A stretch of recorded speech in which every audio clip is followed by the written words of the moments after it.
Меня иногда спрашивают, где я в Испании стригусь, где делаю маникюр, педикюр, делаю ли татуаж, наращиваю ли ресницы и делаю ли уколы красоты. У меня на это есть свой личный, но достаточно конкретный ответ. Уже более 10 лет назад, может быть, кто-то знает, кто-то нет, у нас был семейный салон красоты в Санкт-Петербурге, но перед этим я проходила обучение на управляющего салона красоты для того, чтобы сделать его успешным, чтобы он хорошо развивался, и проходила обучение в достаточно серьезной компании.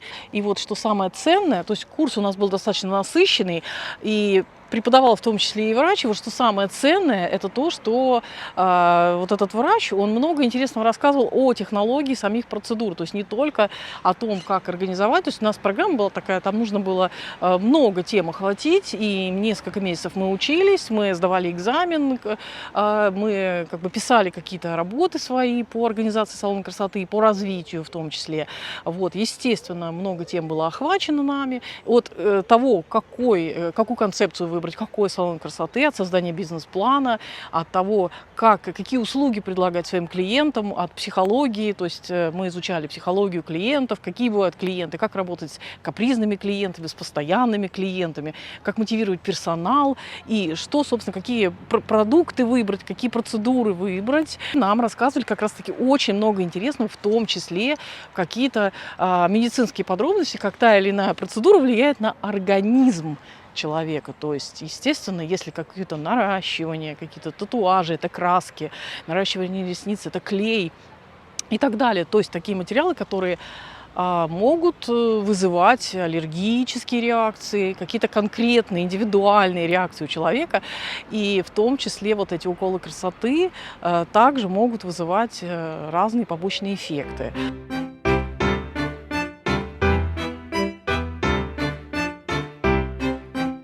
Когда мне говорят, почему я, допустим, не наращиваю ресницы, не делаю татуаж, не делаю какие-то уколы красоты, я это делаю не делаю не потому, что я категорически против, считаю это зло какое-то, да, но и не за. То есть для себя я это не выбираю. Я представляю, как это устроено, я знаю, что это может быть отчасти маркетинг.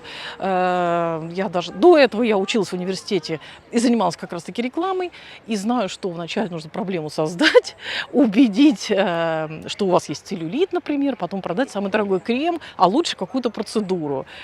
Что я выбирала, когда вот был у нас салон красоты, и до него для себя лично по уходу за телом и лицом, то есть если вам это интересно, я это тоже расскажу.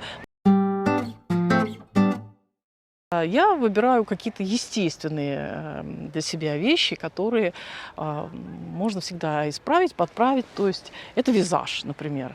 Грамотный визаж это вот с удовольствием. Плюс, почему не выбираю уколы красоты? Опять-таки, это инвазивные методы внедрения какого-то инородного вещества. Несмотря на то, что нас уверяют, что это все безопасно, но тем не менее я как бы категорически для себя против этого.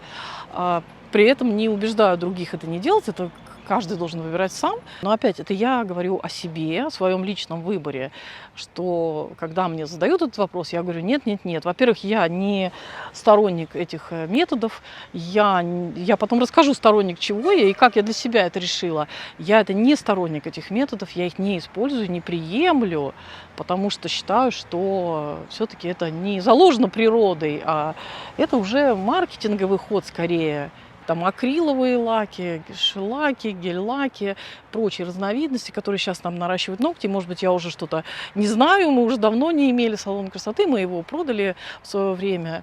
Вот. И я всегда считала, что это, конечно, вредно для ногтей. Я видела последствия даже вот от каких-то своих знакомых, которые наращивали ногти, и потом они просто получали такую картину, не очень как бы полезную, хорошую для своего организма. Наверное, это ни к чему. Особенно, если это молодой организм, 16-17 лет, то есть это, в принципе, ни к чему. Нет такой нужды. Еще хорошие крепкие ногти. И мне кажется, что их надо укреплять немножко по-другому, плавая в море, правильно питаясь, получая какие-то витамины и так далее.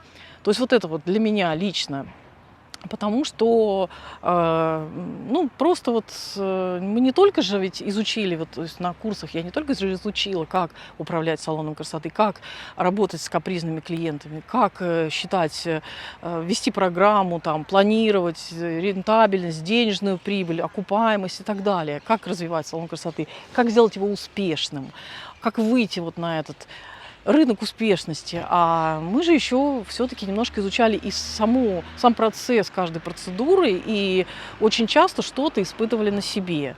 Но на себе я испытывала, могу вам сейчас вот сказать, по уходу за лицом и телом, это различные маски, это с удовольствием, там какие-то скрабы, маски для лица, всякие альгинатные маски и так далее. И новомодный в то время LPG-массаж, который действительно он там стройнил, худил и так далее. То есть вот это вот было то, что, по моим представлениям, казалось более таким щадящим.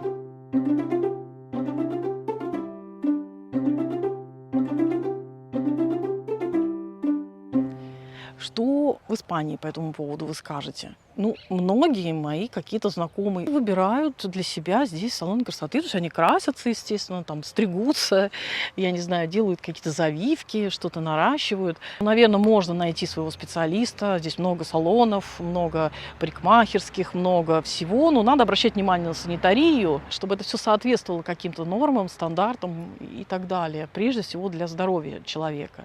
Но для себя я лично не могу никому из своих знакомых рекомендовать какие-то салоны. Я всегда обращаю внимание на гигиену в салоне, в любом.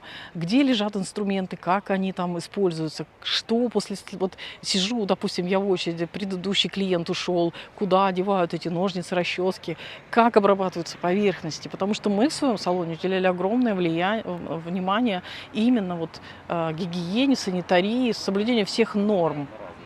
Одноразовые, да, использовали разные вот, как это сказать, воротнички, накидки. То есть не было такого, что вот от одного клиента к другому по наследству переходила накидка по кругу, как-то ее стряхнут. Вот это очень важно. Одноразовые пеленочки там у маникюра, педикюра, то есть такие подстилочки. Мы на это тратили большие суммы денег, как бы это были расходные материалы, утилизировали их определенным образом. То есть это очень важно на самом деле. Вот я обращаю внимание прежде всего на это. Не всегда здесь достаточно уделяют много этому внимания, и можно встретить именно то, что вот прям моим нормам соответствует. Особенно если это на дому, то я вообще прям не знаю, как это можно так создать все-таки, потому что даже там, где мы вот маникюр, педикюр делали, у нас были столы, которые вытягивали все вот это, и не было дискомфорта мастеру, который должен вот этим всем дышать. Продуман был каждый стульчик, чтобы это все приятно было мастеру сидеть, приятно было спине. Ну, действительно, вот уделялось внимание мойке, обязательно мытье головы, обязательно какие-то советы по уходу за волосами. Но я думаю, не надо говорить людям, которые пользовались услугами в хороших салонах различных городов. Да, наверное, здесь тоже есть. Может быть, в Мадриде, где-то еще и здесь, в городах. Наверное. Пока я не нашла такого мастера, не нашла такой салон. Если найду, обязательно воспользуюсь такими услугами. А сейчас я вам хочу рассказать все-таки, какие я для себя лично ну, использую средства по уходу за собой. Если вам это интересно, продолжайте смотреть это видео.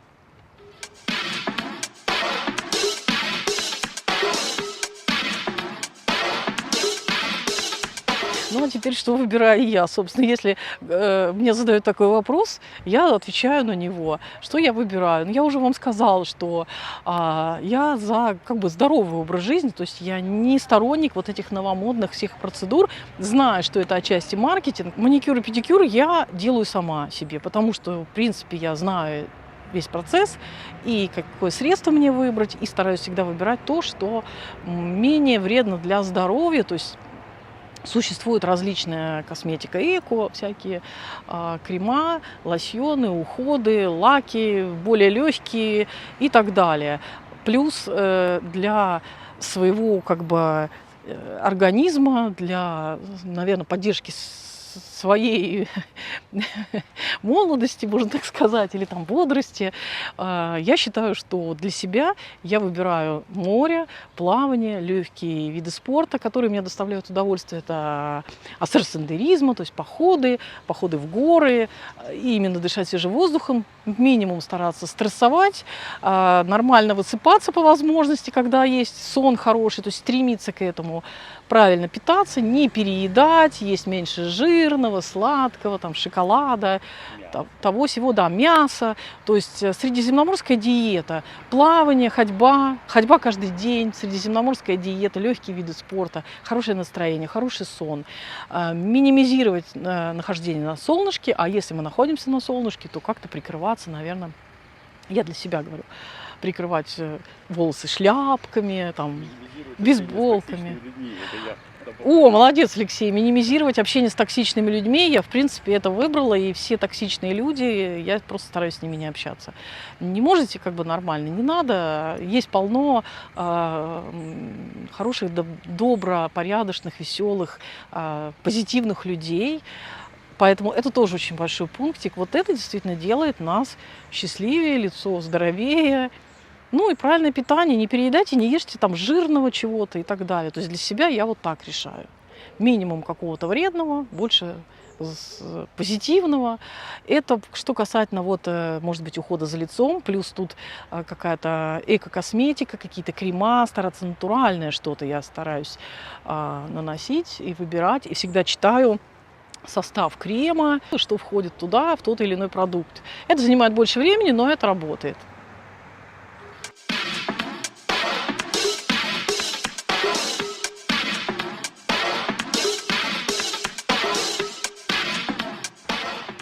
И также, кстати, из того, что знаю, немножко хочу сказать, что нужно понимать здесь, что вот эти вот все услуги, они, кстати, не дешевые, да, плюс продажа уходовой косметики для домашнего использования. Это вот тот основной заработок, которому нас, кстати, учили, и это основной заработок салонов красоты. Нас этому учили, это нормально вполне. То есть, действительно, если это у нас там бизнес был, да, и мы создавали салон красоты для того, чтобы зарабатывать деньги, то есть это абсолютно нормально. Из того, что я это понимаю и знаю, поэтому я для себя не ведусь вот на все вот эти фишечки, а выбираю то, что нужно именно мне, а не новомодные какие-то вещи, которые распиарены, которые вот сделай этот укол, и ты будешь там чувствовать себя лучше. Я и так чувствую себя достаточно хорошо и нормально, и спокойно. И тут главное еще, знаете, психологическая такая составляющая. Поэтому, когда знаешь, как все это устроено, то минимизируешь это или вообще отказываешься от этого. Вот это моя точка зрения, это то, что я хотела вам сегодня рассказать. Поскольку уж меня часто спрашивают, где я там маникюр, педикюр делаю, где стригусь, где крашусь, где что-то там еще.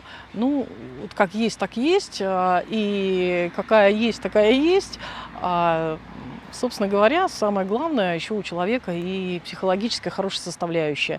Если человек счастливый, радостный, окружает себя хорошими людьми и психологически уравновешен, то, наверное, и все хорошо будет и с волосами, и с ногтями, и на лице.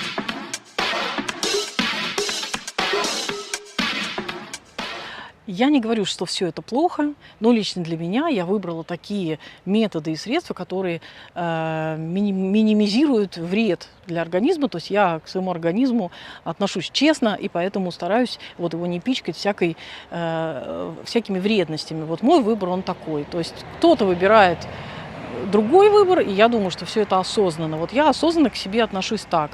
Ну, а вы уже вправе относиться так, как считаете нужными, и использовать те средства, которые вы считаете нужными, те услуги и так далее.